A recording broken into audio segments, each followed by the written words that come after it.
Bonjour, bonjour à tous. Merci beaucoup, d'être avec nous, aujourd'hui. Moi, je suis ravie de vous accueillir, pour un nouveau webinar. Aujourd'hui, on va parler de plein de sujets hyper intéressants. Avec nous, on a la chance, d'avoir, Jérémy de Libéo, Mickaël de Misenon et Pierre de Combo. Donc, Jérémy, je te laisse te présenter si tu veux bien. Bonjour à tous, je suis Jérémy, je suis un des fondateurs de Libéo. Je vous raconterai peut-être plus en détail ce qu'est Libéo. Et avant de fonder Libéo, j'ai été restaurateur, j'ai eu 5 restaurants et mon associé pour ces aventures, c'était Mickaël. Donc on se connaît bien aussi. Super, et toi, Mickaël, vas-y, raconte-nous un peu ton parcours. Et ben voilà, avec Jérémy, donc on a fondé plusieurs bars et restaurants. Et moi, j'ai continué dans ce domaine. Et aujourd'hui, je travaille pour Miznon, un restaurant de pita. Il y en a 3 à Paris, bientôt 4, et partout dans le monde aussi. Super, très bien. Et pour toi, Pierre? Alors moi, je ne suis pas associé ni avec Jérémy ni avec Michael, mais Mmh. on Pas travaille encore. néanmoins ensemble. Moi, je suis le directeur commercial de Combo et il se trouve que je suis aussi entrepreneur puisque j'ai une boîte, alors pas dans la restauration, dans le bâtiment de 20 personnes. Donc, mais je parle avec des restaurateurs tous les jours, puisque c'est une grande partie de notre clientèle. Et bah, voilà, on connaît bien les problématiques qu'on va aborder dans ces quelques minutes. Donc voilà, c'est à ce titre qu'on va essayer de partager avec vous un petit peu d'expérience et d'expertise. Super. Et donc Combo, effectivement, donc ça, c'est une solution, RH tout en un, du planning à la paye. Nous, on travaille avec les équipes terrain, donc évidemment, hôteliers, restaurateurs, sport et loisirs, points de vente. Donc voilà, le but, c'est d'alléger, la charge mentale et justement, ça va être l'un de nos sujets aujourd'hui. On va parler automatisation des process et allègement de la charge mentale des gérants et par, ricochet des employés. Donc pour vous remettre un petit peu de contexte, nous, voilà, on sait que et vous le savez, l'aventure de l'entrepreneuriat, c'est un sacré challenge. On y met son temps, son argent, son énergie et évidemment, ça s'accompagne d'un niveau de stress assez élevé parfois, sauf si on fait beaucoup de méditation, mais en tout cas, globalement, il y a quand même du stress. Moi, ce que je voulais vous partager aujourd'hui en introduction, c'est une étude qui est hyper intéressante, qui a été relayée par, GPO Mag, et qui dit que 47 des dirigeants sont stressés par l'instabilité financière du fait d'ouvrir, de créer son entreprise. Qu'est-ce qui les stresse aussi? On a 40% des dirigeants qui sont stressés aussi par la complexité de la gestion administrative, on va aussi en parler, la gestion comptable également et juridique, y compris évidemment les déclarations à l'URSSAF et la gestion de la facturation. Donc on voit que le poids des tâches administratives est quand même très lourd pour des gérants. Et ce que dit aussi cette étude, c'est qu'il y a d'autres raisons à ce stress. On voit aussi depuis quelques années, j'ai envie de dire après le Covid, mais peut-être que c'est même un peu plus récent, qu'il y a une baisse des dépenses des ménages. Donc ça, pour le coup, ça préoccupe 39% des dirigeants d'entreprises. Et donc voilà, tout ça, ça rend un petit peu l'environnement commercial hyper compétitif, de plus en plus compétitif. Et donc, c'est l'acquisition des clients qui peut aussi en pâtir. On a moins de temps pour se concentrer sur la diversification de l'offre, la recherche de nouveaux clients. Donc voilà, donc tous ces défis, en gros, ça crée une espèce d'incertitude un petit peu quotidienne et ça peut peser sur la charge mentale. Donc comment s'en sortir? Parce qu'on est là aussi pour parler du positif, évidemment. Nous, on a un angle qu'on a décelé, il y en a sûrement beaucoup d'autres, mais c'est celui de l'automatisation des tâches à faible valeur ajoutée et l'utilisation, évidemment, des outils digitaux. Donc parmi les répondants de cette étude, beaucoup parlent de logiciels de gestion de projet à 50%, de prise de rendez-vous également, de gestion des employés, de gestion de caisse aussi et de marketing. Donc voilà, c'est des outils qui soulagent un petit peu les professionnels. Aujourd'hui, on a un webinaire assez chargé pour vous. On a 4 grandes parties qu'on va évoquer. On va parler de recrutement et de fidélisation, de finance et de paye, de rentabilité et on va finir par une gestion plutôt multi-établissement. Donc si ça vous intéresse, n'hésitez pas à rester jusqu'au bout. Moi, j'ai déjà une une petite question à poser au public avant de commencer. Combien vous avez d'établissements, restaurants ou autres? Donc n'hésitez pas à répondre dans le chat et essayez aussi de nous donner une petite note sur votre charge mentale. 0 étant de 0 à 5. De 0 étant je suis très relax et je n'ai aucun problème dans la vie. 5 étant je suis au bord du burn-out, par pitié, aidez-moi. Donc voilà, n'hésitez pas à noter un petit peu où vous en êtes. Moi, je vais commencer par toi, Michael. Toi, quand tu t'es lancé, qu'est-ce qui te prenait le plus de temps à tes débuts? C'était il y a longtemps. Alors, moi, je me suis lancé dans la restauration en 2012 avec un bar. Donc, il y a une problématique encore différente de restaurant, ce que j'ai aujourd'hui. Parce que le bar, déjà, il n'y a pas la production alimentaire, ce qui est quand même le plus dur à réaliser. Mais il y a d'autres problématiques de gestion des voisins, parce que c'est un bar de nuit. Donc, il y a vraiment d'autres problématiques. Mais à cette époque, déjà, j'ai l'impression que c'était une autre époque. Sincèrement, j'étais plus jeune. Ça date maintenant. Mais aujourd'hui, je pense que le plus dur, et c'est commun au bar et restaurant, dans la restauration, pour moi, ça reste le personnel et gérer les employés. C'est ça la Mmh. tâche numéro un. Et c'est toujours d'actualité aujourd'hui. Et on va aussi beaucoup parler aujourd'hui d'automatisation, d'essayer justement de déléguer à des outils. Ouais. Et qu'est-ce qui, selon toi, il ne faut absolument pas déléguer? C'est quoi un petit peu la limite en tant que gérant? Je pense que ça revient encore à ça, c'est la gestion du personnel parce que c'est toujours le point numéro un. Et ça, aujourd'hui, c'est quelque chose que moi, je prends en charge à 100%. Et j'ai du mal à imaginer déléguer cette tâche-là. Mmh, je comprends. Et quand on préparait ce webinaire, tu me disais que toi, le terme, charge mentale, te paraissait hyper négatif. Ouais, Je peux comprendre. c'est ça. C'est Et vrai que, en fait, déjà, en étant entrepreneur, on a déjà des contraintes. En ayant un restaurant aussi, si on n'est pas prêt enfin, si on voit ça comme un poids, en fait, j'ai envie de dire, vaut mieux pas faire ce métier parce que c'est vraiment le quotidien de ce travail, gérer des problèmes. Donc, je trouve que alors justement, la différence entre quand j'ai commencé en 2012 et aujourd'hui, c'est que tous les outils que j'utilise aujourd'hui, ils n'existaient tout simplement pas en 2012. Donc tout ouais. était, le seul outil que j'avais, c'était un tableau Excel. Et déjà à l'époque, je détestais ça. Mmh. Alors aujourd'hui, j'ai plus de tableau Excel, c'est remplacé par des applications. Mais maintenant, c'est vrai que j'ai des applications pour chaque domaine et j'ai des abonnements pour tout ce qui existe.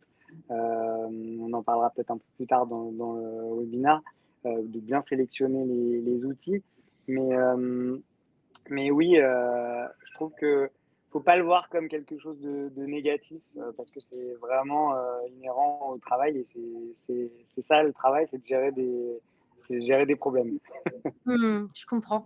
Mais alors, ma question un petit peu rentre dedans, c'est, donc dans ce cas-là, est-ce que l'entrepreneuriat ou la gestion d'entreprise, peut vraiment rimer avec, tranquillité d'esprit et sérénité? Est-ce que c'est pas, Bah oui, justement, grâce à tous ces outils, si on est bien, alors il y aura toujours des aléas évidemment, mais je me souviens par exemple que quand j'ai commencé, donc Combo, pour pas vous citer, ça n'existait pas.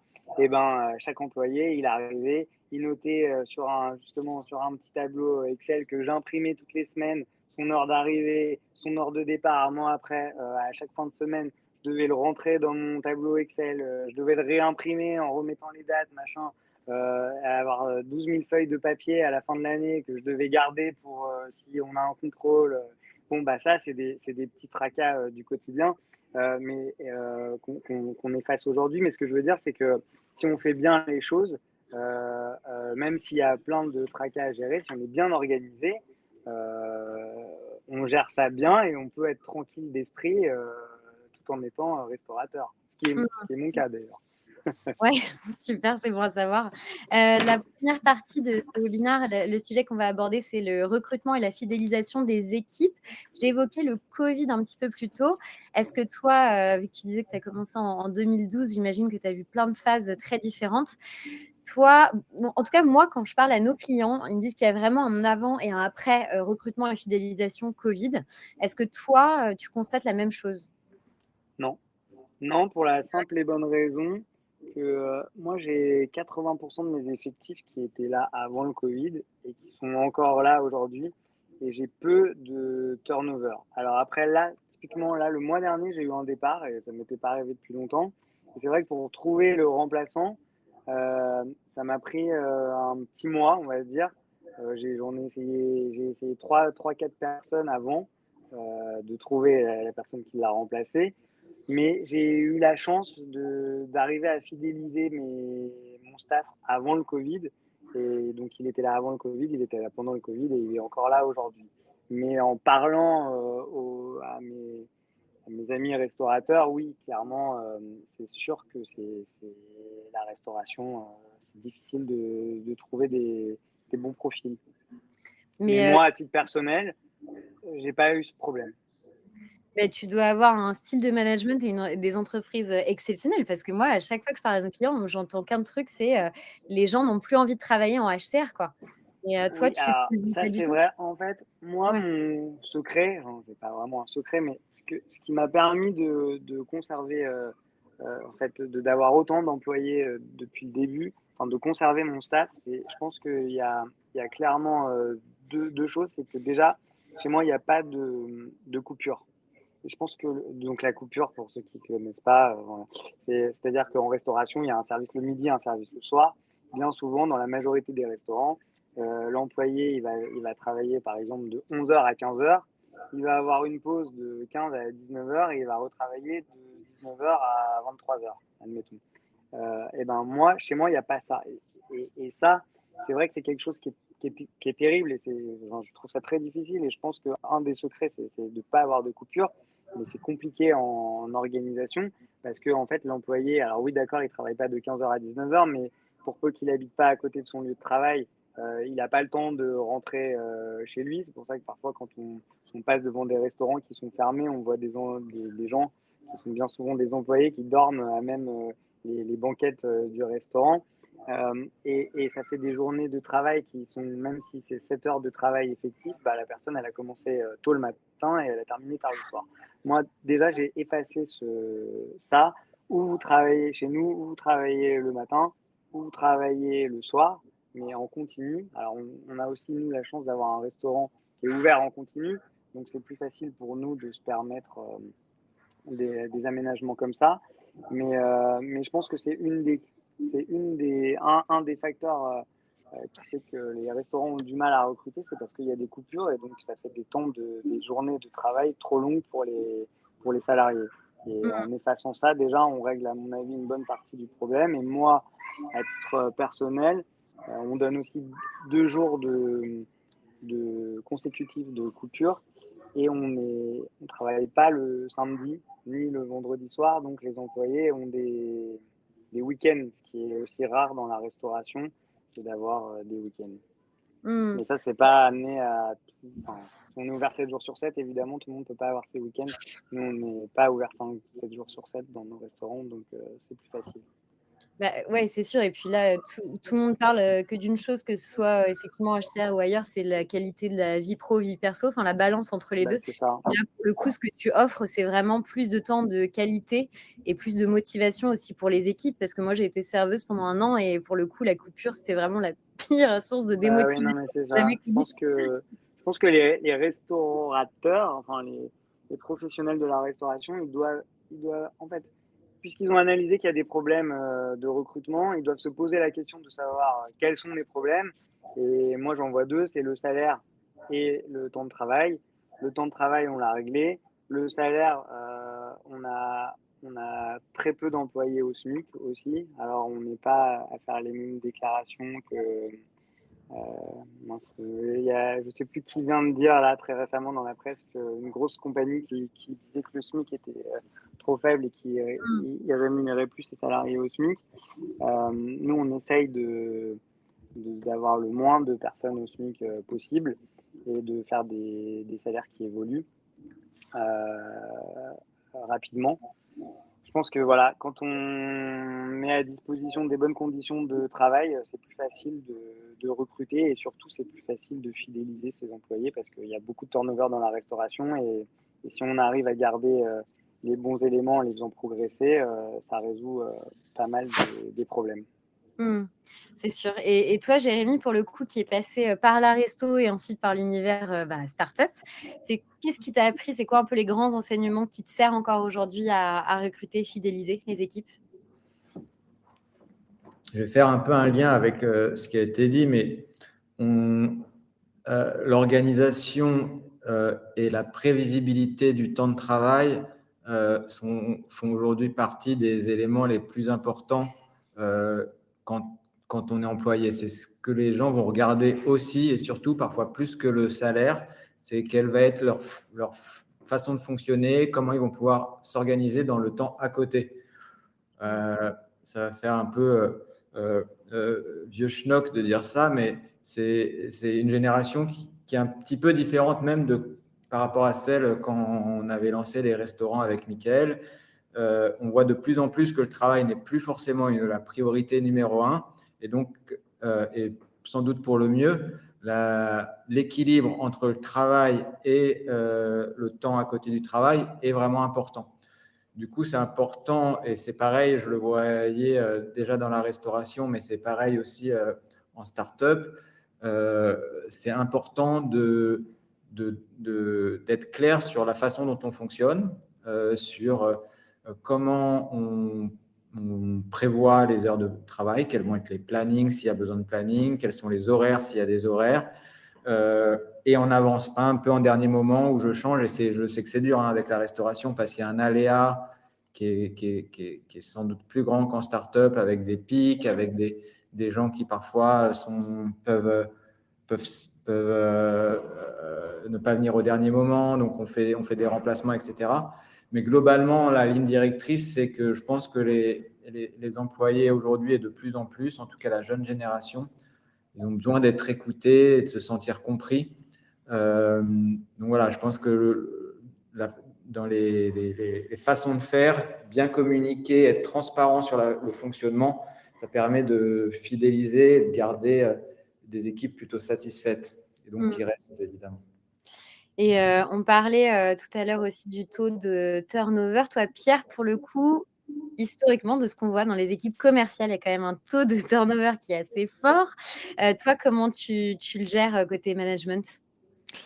Alors, moi, pour répondre à ça, je dirais, pour rebondir un peu sur ce qu'ont dit Jérémy et Michael, je pense qu'aujourd'hui, il y a un besoin de transparence qui est beaucoup plus important que ces dernières années. Moi, ça remonte encore à avant 2012. Hein, ma première entreprise en tant que gérant, c'était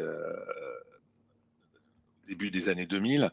Et la transparence, l'importance du travail, qu'est-ce qui vient devant, comment on va s'organiser, comment on va pouvoir adapter sa vie privée à sa vie pro, c'est majeur. Et ça, aujourd'hui, je crois qu'effectivement, ce qu'on ne pouvait pas faire avec des tableaux Excel, on peut le faire un peu mieux avec un certain nombre d'outils de communication, de réseaux internes, etc. Après, sur le turnover, bah oui, ça existe. Donc, et se dire que, OK, j'ai une entreprise, je n'aurai pas de turnover, Mickaël, il est super parce que il a effectivement une organisation et sans doute un management qui tient les gens. Donc ça, c'est bien. Mais si l'organisation, elle fait que, bah, il y a un turnover qui existe, il faut s'y préparer. C'est comme le reste. Moi, je dis toujours aux équipes, 90% de la réussite, c'est la préparation. Et sur la gestion du personnel et le turnover, c'est la même chose. Si effectivement, on ne fait que le subir et que jamais en amont, on a un petit pipeline de recrutement, de collaborateurs potentiels, de tests en cours, bah, ça permet de le gérer. Après, il y a toujours les pics, comme disait Jérémy, et dans la restauration sans doute encore plus qu'ailleurs. Là, effectivement, on sait que pour ceux qui sont dans les grandes villes, dans les mois qui viennent, ça risque d'être intéressant parce qu'il va y avoir des pics de fréquentation assez exceptionnels. Donc, bah oui, il va falloir s'y préparer. Il peut y avoir des effets de bord sur le recrutement, mais là encore, bah voilà, il faut avoir un peu de réserve. Alors, financièrement, c'est pas toujours possible, mais En tout cas, il faut s'y préparer, avoir souvent, si on estime qu'on va avoir du turnover, c'est quelques annonces en route, des contacts au moins tous les 15 jours, rencontrer des candidats potentiels pour être vraiment en capacité de réagir rapidement. Parce que encore plus en restauration qu'ailleurs, on est souvent très tendu, et on en parlera peut-être sur au côté financier rapporté au chiffre d'affaires. Donc, il faut y faire super attention. Mais d'un autre côté, si on plonge et qu'on n'a plus assez de personnel, eh ben, on ne fera pas le chiffre d'affaires. Donc, c'est cet équilibre. Hein, l'entrepreneur, c'est un équilibriste. Hein, donc, c'est ça qu'il faut essayer de résoudre, mais ne pas se dire que ça n'arrivera pas et que le turnover, il ne doit pas passer par moi. À un moment, il passera et il passe par tous les entrepreneurs. Bien sûr. Et toi, Mickaël, tout à l'heure, tu parlais des outils un petit peu qui t'aident au quotidien. Est-ce que c'est des choses que tu mets en avant dans le process de recrutement avec, là, tu disais que tu avais un départ, mais pour la personne que tu as dû remplacer, est-ce que c'est quelque chose, tu penses, qui attire les employés ou ça les regarde? Non, je vais mettre en avant dans mes annonces quand j'en fais, par exemple, la mutuelle, des petits Mmh. plus comme ça, mais par exemple, je vais pas dire que j'utilise telle application ou telle application Mmh. dans mon offre de recrutement ou lors de mes entretiens d'embauche. Mmh. Et tu penses pas que ça a un impact quand même sur le temps gagné, ce que je disais, le côté Je pense pas parce automatisation? que moi, principalement, les outils, ils sont plus dans la gestion dans la gestion de l'entreprise et de la société, mais au day-to-day, enfin, je veux dire par exemple que l'employé, alors oui, c'est plus facile qu'il signe sur la tablette Combo que sur un petit papier, mais c'est pas ça qui va faire qu'il va venir Mmh. travailler dans mon établissement ou pas à cette échelle-là. Non, c'est pas des outils qui vont être une force de recrutement ou quelque chose que je vais mettre en avant. OK, très bien. Et alors vous, pour les personnes qui nous écoutent, une nouvelle petite question pour vous, n'hésitez pas à répondre sur le chat. Vous faites appel à quel type de prestataire et quel type d'outils, pour gérer la paye, et les finances de votre entreprise? Pour nous partager un petit peu, comment vous faites, soit, à la main, soit avec un prestataire, quel type d'outils? Justement, on passe à la partie, finances et paye de l'entreprise. Mickaël, encore une fois, une question pour toi. Oui. Bah, tu dis que tu t'en souviens un peu, mais qu'à l'époque, quand tu as créé, ton 1er, bar, comment tu te débrouillais côté finances? Bah, côté finance, c'était vraiment à l'ancienne. C'est-à-dire que j'avais pas. Aujourd'hui, par exemple, je travaille avec Payfit et IBO. Bon, bah, à l'époque, j'avais un comptable. Et par exemple, pour toutes les fiches de paye, il fallait lui envoyer un mail avec encore un tableau Excel pour mettre les absences de chacun. Je devais lui envoyer, il me faisait une réponse. Donc, entre mon premier mail et le moment où la fiche de paye elle était éditée, il devait y avoir 3 jours ouvrés pour que je l'envoie le vendredi. Les fiches de paie, c'était le mardi. Et pour la gestion des factures, c'était vraiment. Je recevais mes factures par la poste.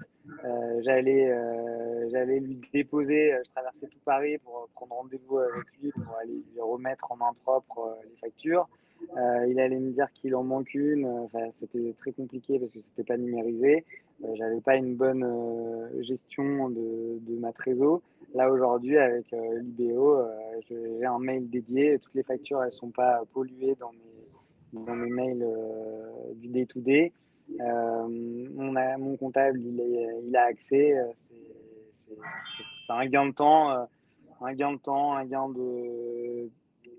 qui est vraiment. C'est surtout, c'est des choses que j'ai pas envie trop enfin, j'ai pas envie de consacrer du temps. Et là, c'est fait et c'est génial. Et j'ai du mal encore, voilà, j'ai du mal à imaginer comment je faisais avant et surtout le temps que ça me prenait VS aujourd'hui où ça me prend une après-midi par semaine, quoi. Et encore, hein, Mmh. peut-être parfois même une après-midi par mois. Ouais. Mais alors ces outils, alors que ce soit Libéo ou Combo d'ailleurs, ça coûte de Oui, l'argent, surprise. oui, Ça oui. coûte de l'argent. Trop Toi, d'argent, trop d'argent. D'ailleurs, je suis ravi de voir Pierre. Je vais pouvoir parler après cette réunion pour bien, parler des prix. on fera un petit point de débrief. Mais alors comment toi tu choisis, tes prestataires? Comment tu investis, ton argent avec eux? Sincèrement, c'est un vrai problème. Moi, j'ai la chance aujourd'hui, le restaurant, il tourne bien, on en a plusieurs. Mais clairement, c'est pas donné à tout le monde de pouvoir. Moi, avant là, j'ai réfléchi. Je pense que j'ai 10 abonnements aujourd'hui. Entre on peut les nommer, hein, un pour PFIT, un pour l'IBO. Bon, je vais pas faire les 10, mais j'en ai 10. Donc il faut faire des choix.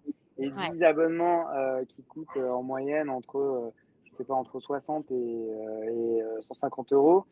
J'ai un budget abonnement qui est dément. Sincèrement, c'est dément. J'en ai trop.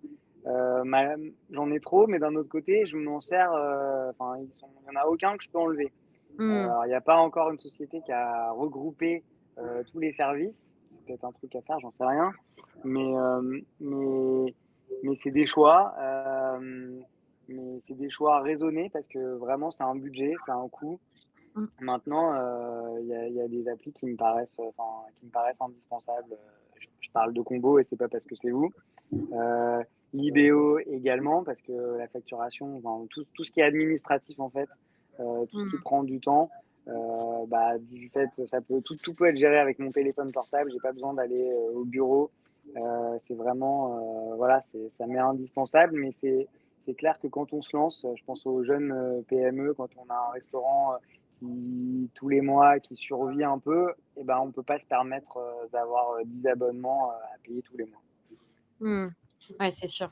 Et toi, Jérémy, alors justement, côté facture, c'est quoi un petit peu le plus gros défi de tes clients que tu vois passer tous les jours? Bah, encore une fois, je rebondis parce qu'il dit souvent tout, Mickaël, mais c'est dans la restauration en particulier, il y a un volume de factures fournisseurs qui est très important. L'IBO, pour vous rappeler, je l'ai pas dit au début et je vois qu'il y a eu la question.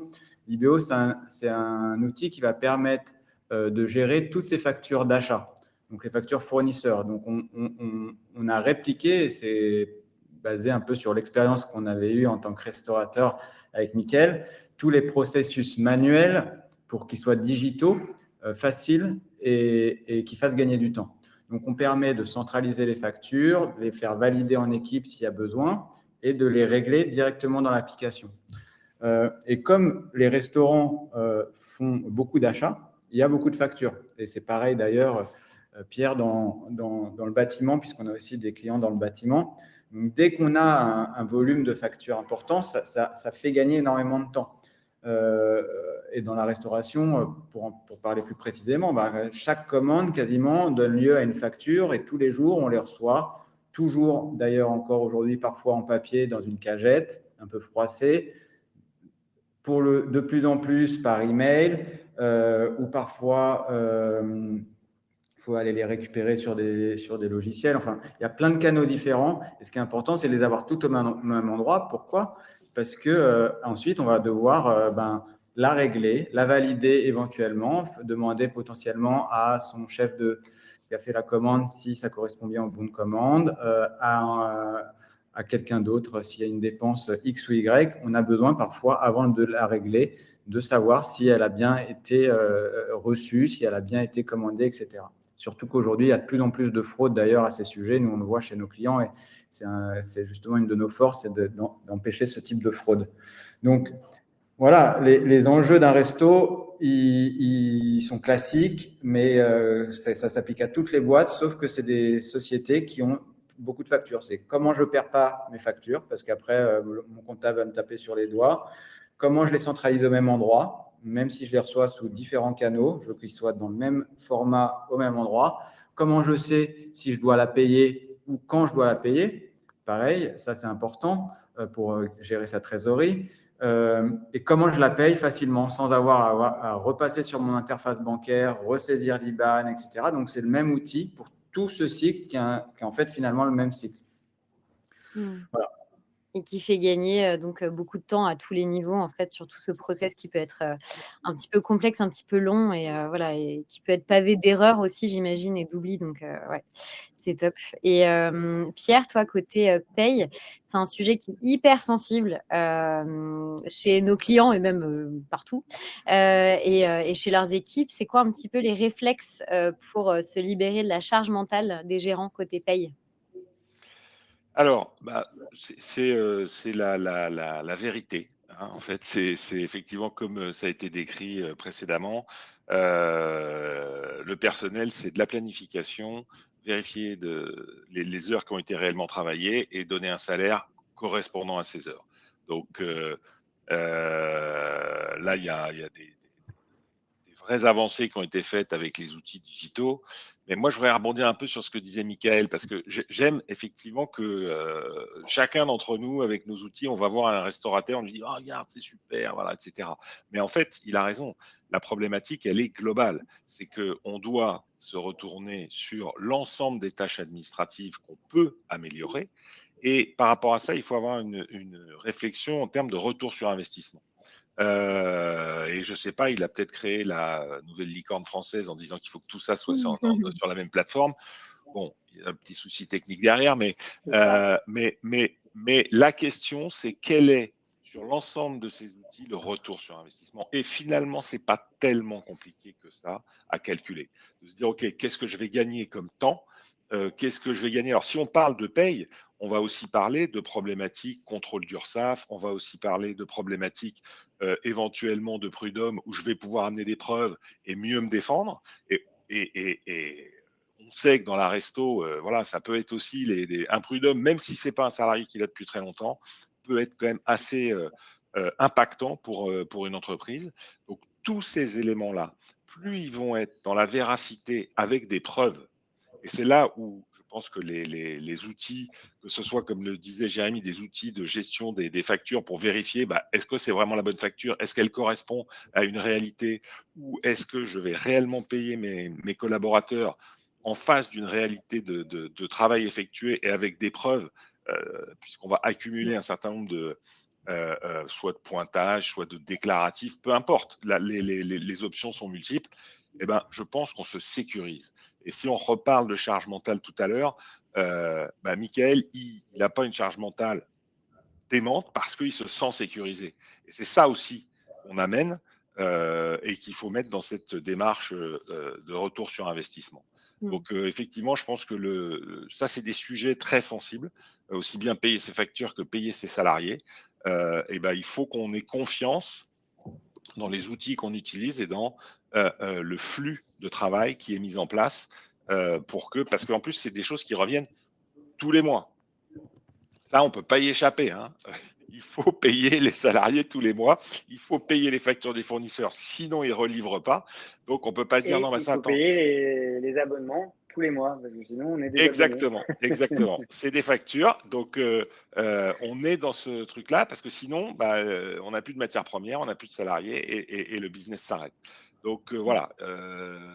Je crois qu'il faut effectivement se dire que tous ces nouveaux outils qui sont basés sur une décroissance de la part administrative, ils ont un coût. Est-ce que ce coût, il est lié à la performance de l'outil? Ça, c'est des discussions qu'on peut tout à fait avoir. Et derrière, bah, ils permettent de fidéliser aussi bien des fournisseurs que des collaborateurs. Tu parlais de ROI tout à l'heure. Là, on rentre dans la partie rentabilité. Pour les personnes qui nous écoutent, vous, c'est quoi un petit peu vos indicateurs phares et comment vous les suivez aujourd'hui? Quel type de ratio, quel type de pourcentage vous suivez au quotidien? Et même question pour toi, Michael, c'est quoi un petit peu tes indicateurs clés aujourd'hui? Nous, nos indicateurs clés, c'est un peu basique, mais c'est le chiffre de vente de la caisse. Mmh. C'est clairement ça, parce que, encore qu'il y a aussi une grosse inflation sur les produits, chez nos fournisseurs de matières premières, type notre viande, notre huile. On a vu ça, là où il y a eu un avant et après Covid, pour moi, c'est plutôt sur les tarifs fournisseurs, en fait, plus que sur le personnel, où aujourd'hui mes prix sont déments. Mon électricité, c'est x4, mon huile, c'est x5. Il y a plein de coûts comme ça.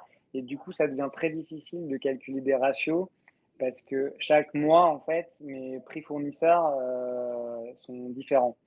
Donc, nous, on ne va pas évidemment le répercuter pour les clients, sinon ça nous ferait littéralement changer le prix de la carte toutes les semaines, ce qui est juste pas possible. Mais nous, vraiment, le seul indicateur, enfin, les deux indicateurs qu'on suit, c'est nos prix d'achat et le chiffre d'affaires à la fin de la journée. Mmh. OK et Pierre et Jérémy, je vais avoir une même et seule question pour vous 2. Vous, qu'est-ce que vous conseillez justement à vos clients pour garder un œil sur la rentabilité au quotidien sans que ça prenne trop de temps? Jérémy, si tu veux, commencer? Je pense que c'est important de bien suivre sa trésorerie. Évidemment, son taux de marge est important parce que c'est la rentabilité long terme de son business, mais à court terme, c'est important de gérer son BFR, son besoin de cash dans les jours, semaines et mois qui arrivent, parce que parfois, on peut se retrouver dans des situations imprévues, donc, ou même si structurellement, la machine fonctionne bien, on gagne de l'argent, par des dépenses faites trop tôt ou par des rentrées qui arrivent trop tard, enfin, la gestion vraiment de sa trésorerie peut nous mettre dans des situations extrêmement délicates. Donc, c'est important de suivre sa trésorerie au quotidien, d'avoir des tableaux de ce suivi-là et donc d'anticiper. Je fais un peu de promo, mais il y a d'autres outils qui le font évidemment. Mais nous, ce qu'on fait bien, c'est comme on met toutes nos factures fournisseurs avec les dates d'échéance qui sont reconnues automatiquement, on va savoir à quel moment on va devoir décaisser. Et donc, on va pouvoir anticiper toute la dynamique de sa trésorerie. Et on va aussi pouvoir préparer en conséquence la date de paiement pour être sûr qu'il n'y a pas de creux qui vont se faire. Donc, c'est important d'être sûr que le paiement n'a pas d'impact sur sa trésorerie et d'avoir un prévisionnel de cash fin. Et de la même façon, c'est des choses qui peuvent arriver, enfin, en tout cas qui nous sont arrivées. Parfois, on a tellement de factures qu'on en oublie une. On en oublie une et du coup, on crée un petit peu toute sa trésor et ses dépenses là-dessus. Et tout d'un coup, il y a une relance d'une facture de légumes d'il y a 2 mois. Et tout d'un coup, on se dit, ah tiens, on nous devait 6 000 euros. Donc, c'est important aussi d'avoir une bonne centralisation pour ne pas se retrouver avec des mauvaises surprises qui peuvent faire un peu du mal à sa trésorerie, quoi, à son cash. Mmh. Ouais, c'est sûr et toi, Pierre, pour le coup, chez Combo, on a plusieurs, types d'indicateurs. Nos clients nous parlent souvent de masse salariale. Toi, qu'est-ce que tu Ouais, constates? le pourcentage de masse salariale, ça c'est le Ouais. premier indicateur. Effectivement, Mickaël disait, il regarde son chiffre d'affaires et c'est normal parce que c'est la Mmh, première chose. S'il n'y a pas de chiffre d'affaires, il n'y a rien d'autre. bien Donc, sûr. et il a 100% raison. Mais effectivement, derrière, du chiffre d'affaires, c'est pas de la rentabilité, hein, et une entreprise, c'est fait pour faire de la rentabilité. Donc, il faut regarder les coûts. Et dans une entreprise de restauration, la masse salariale, c'est majeur. En fonction de resto rapide, resto tradi, gastronomique, on n'a pas du tout Non, bien sûr. euh, les mêmes ratios. Nous, on voit à peu près 10 points d'écart entre tous ces éléments-là. Après, chacun va donner ses propres objectifs. Nous, je dirais, ce qui est intéressant, c'est que on peut en faire une prévision au moment où on fait les plannings. Mmh. Donc ça permet d'avoir un petit peu de visibilité sur ce qu'on va rencontrer dans les semaines qui viennent. Mais ça veut dire que c'est deux prévisions. C'est une prévision de chiffre d'affaires, hein, parce qu'il faut se dire, OK, dans les semaines, mois qui viennent, je vais faire tel ou tel chiffre. Et bien sûr, prévision des collaborateurs en fonction de leur prix. Et là, on regarde aussi le taux horaire. Qui, pareil, est en prévision et en réalité, parce qu'effectivement, si on est obligé de faire tout le monde en heure sup en permanence pour réaliser le chiffre, effectivement, le taux horaire va exploser. Donc ça, c'est des indicateurs financiers qui aujourd'hui sont hyper importants, permettent de travailler aussi bien au moment où on est en train de faire notre planification, donc de prévoir, pour revenir à notre premier sujet, l'équilibre et le fait de stabiliser nos équipes, mais aussi de le regarder au jour le jour par rapport à ce qui s'est réellement passé dans les lieux de vente et du chiffre d'affaires qu'on a rentré. Donc ça, c'est aussi des éléments importants qui ne sont pas directement liés à la paye, hein, puisque c'est aussi des éléments qui viennent dans la gestion de l'entreprise et qui permettent de mieux savoir et de ne pas passer 5 heures par mois avec son comptable pour essayer d'analyser, waouh, qu'est-ce qui s'est passé et d'avoir un peu plus de proactivité. Mmh. Oui, c'est de la souplesse, ça apporte de la flexibilité, ça permet de voir plus loin que vraiment au quotidien et dans le feu de l'action. Donc, c'est hyper important. On va passer à la dernière partie. Je voyais qu'il y a quelques questions dans le chat. On va y répondre juste après. N'hésitez pas si vous avez d'autres questions. Juste avant de parler de passer à la gestion multi-établissement, on voulait savoir, on va vous lancer un petit sondage. Si vous voulez avoir plus d'informations sur l'IBO, sur Combo, sur les deux, n'hésitez pas à répondre directement via ce sondage. Voilà, comme ça, nos équipes pourront vous contacter en priorité. Rapidement, on va passer au challenge de la gestion multi-établissement. Toi, Mickaël, est-ce que tu peux nous parler un petit peu de ce qui t'a donné l'idée de lancer, de devenir gérant d'un, deux, trois, puis 5 concepts différents? C'est une bonne question. C'est plutôt une question d'opportunité, je pense. Ouais. C'est-à-dire que, en fait, dans l'idée, c'était plutôt de dupliquer, mais parfois, quand on trouve un local qui est une super opportunité et qui n'est pas fait qui marche pas, qui remplit pas les cases pour faire le projet qu'on a en tête. Donc, du coup, eh ben, on va développer un autre concept, ou alors on a envie de faire un autre concept justement parce que c'est un peu pour changer un peu son quotidien, justement, pas s'enfermer à faire les mêmes choses. On a des envies et on se dit, bah, ça, j'ai fait ça m'a plu, mais j'ai aussi envie de faire ça. Donc, c'est vraiment voilà, en fonction des opportunités et en fonction des envies, mais ce n'était pas prédestiné. Je ne me suis pas dit, quand j'avais 5 ans, je veux avoir plusieurs concepts de restauration. C'est vraiment la vie qui m'a amené à ouvrir différents types d'établissements. Et c'est quoi un petit peu ce que toi, tu constates comme le plus grand challenge quand on gère plusieurs enseignes à la fois? Je suis un peu rébarbatif, mais je vais encore dire la gestion du personnel parce que Ouais, pour moi, c'est c'est le toujours cœur. la clé. C'est ça qui fait qu'on arrive à avoir un resto qui marche ou qui marche pas. Et d'autant plus quand on a plusieurs établissements parce que par définition, nous, on y est moins. Donc, en tout cas, on ne peut pas être partout à la fois. Donc, on n'incarne plus, c'est plus l'image du chef ou de la personne. Le restaurant, il n'est plus à ton image, il est à l'image de. Ah. Les aléas du direct. C'est ça. Je vais enchaîner. Pierre et Jérémy, vous, pour le coup, vous avez eu un petit parcours un peu similaire côté vraiment entrepreneuriat. C'est quoi les erreurs à surtout ne pas commettre quand on change de dimension? Écoute, moi je dirais que s'agrandir, ça va souvent être un objectif et c'est super parce que c'était vraiment passer dans une autre dimension. Il faut apprendre à déléguer parce que c'est un peu ce que disait Michael, tu peux pas être partout. Personne n'a le don d'ubiquité de se retrouver dans plusieurs établissements à la fois. Et pour moi, il faut la confiance, mais la confiance n'exclut pas le contrôle. Et c'est là où le management, et je pense que Mickaël est là-dedans, c'est pour ça qu'il arrive à bien faire fonctionner l'ensemble de ses établissements, c'est qu'il sait aussi que ben voilà, il va pouvoir vérifier ce qui se fait et donner sa confiance, et il va la donner avec raison. Donc ça, c'est ce qui va avec la croissance et l'augmentation de la taille, que ce soit d'ailleurs de la taille d'une entreprise en elle-même ou de sa multiplicité en termes d'établissement. Donc, moi, c'est vraiment cette capacité à bien gérer les choses et à bien connaître son entreprise et sa croissance. Et pour toi, Jérémy? Je suis très en phase avec le côté délégué, c'est important, mais c'est une ligne très fine, hein. Il faut ne pas rentrer dans la personne qui veut tout contrôler et qui ne délègue rien. Il ne faut pas déléguer trop vite ou trop parce que sinon on se rend compte un peu trop tard qu'il y a des choses qui ne vont pas et des choses qui ne se passent pas comme on avait prévu. Parfois, s'il y a un autre point que je peux souligner, que ce soit d'ailleurs en start-up ou en restauration, c'est que parfois, quand on change, enfin, il faut se poser la question avant de changer de dimension et il faut s'assurer que les fondations soient solides, que l'organisation soit bien huilée,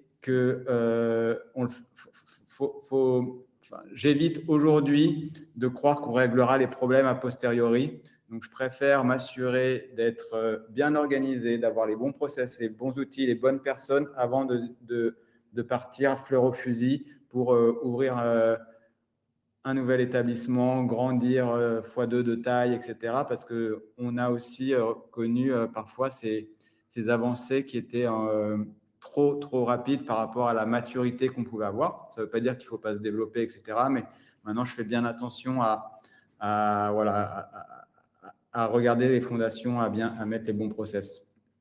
Complètement. Et si vous deviez donner un dernier conseil à un gérant qui, à l'approche de l'été, là on y est presque, on ne voit pas avec le temps, mais on va y arriver. À l'approche de l'été, qu'est-ce que vous pourriez donner comme conseil à un gérant qui a 1000 choses à gérer à la fois? Ah bah, vu la vague qui va passer, je pense qu'il faut, exactement comme a dit Jérémy, il faut se préparer. C'est-à-dire Ouais. que on est à un moment où finalement on ne sait pas trop. Hein. La prévision, elle est difficile à faire.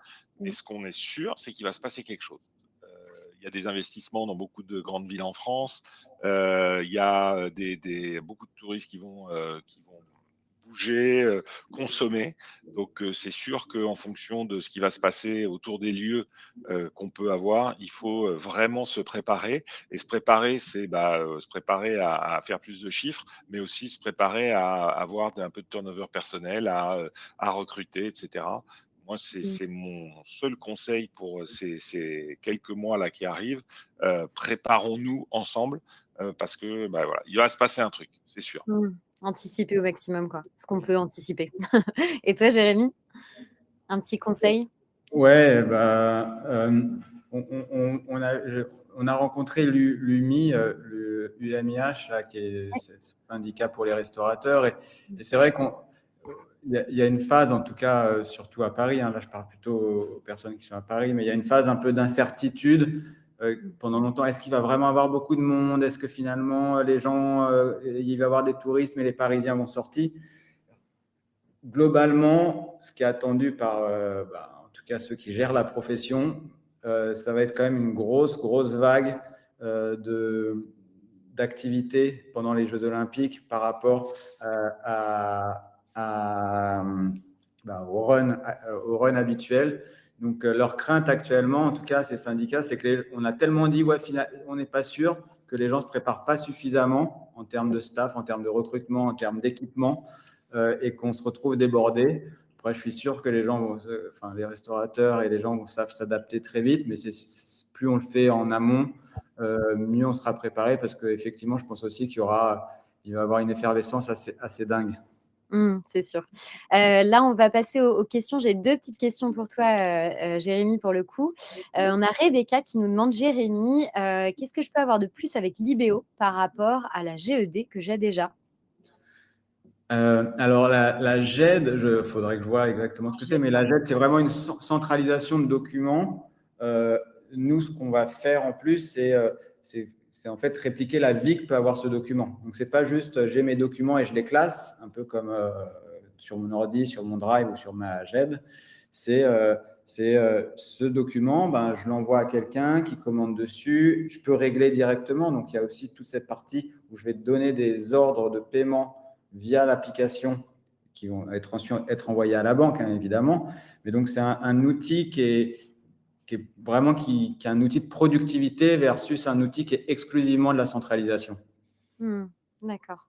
Et on a Alex qui nous pose la question également pour toi, Jérémy. Quelques chiffres sur l'IBO. On sait combien ça coûte, mais ça fait gagner combien aux restaurateurs? On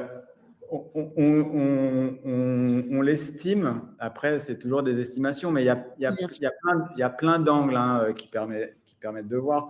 Mais le traitement d'une facture avec son temps de bout en bout, les études, et pour le coup, ce n'est pas nos études, ils estiment que c'est entre 5 et 10 euros de traitement avec le temps passé, le rapport à employé. Donc, vous multipliez ça par le nombre de factures que vous avez et le gain de temps. Déjà, c'est un ROI qui est intéressant, un retour sur investissement intéressant. Au-delà de ça, il y a tout ce que ce que ça va permettre de faire en détectant les doublons, donc ne pas payer des factures 2 fois, comme ça peut parfois arriver, pas tout le temps, mais ça arrive quand même souvent. Ça va permettre aussi de mieux contrôler ses marges et donc de pouvoir renégocier avec ses fournisseurs parce qu'on est en contrôle de ce qu'on paye et ce qu'on dépense. On a une visibilité sur ce qu'on dépense. Donc, globalement, in fine, à la fin de l'année, je peux aller discuter avec mon fournisseur, éventuellement comparer mes prix, etc. Donc, on a une étude détaillée, mais globalement, c'est ce qu'on essaye de faire en tout cas, c'est que le retour sur investissement soit bien supérieur au prix de l'outil, évidemment. C'est pas que de la tranquillité, de la sérénité qu'on apporte, c'est aussi un gain d'argent. Ouais, bien sûr, c'est sûr.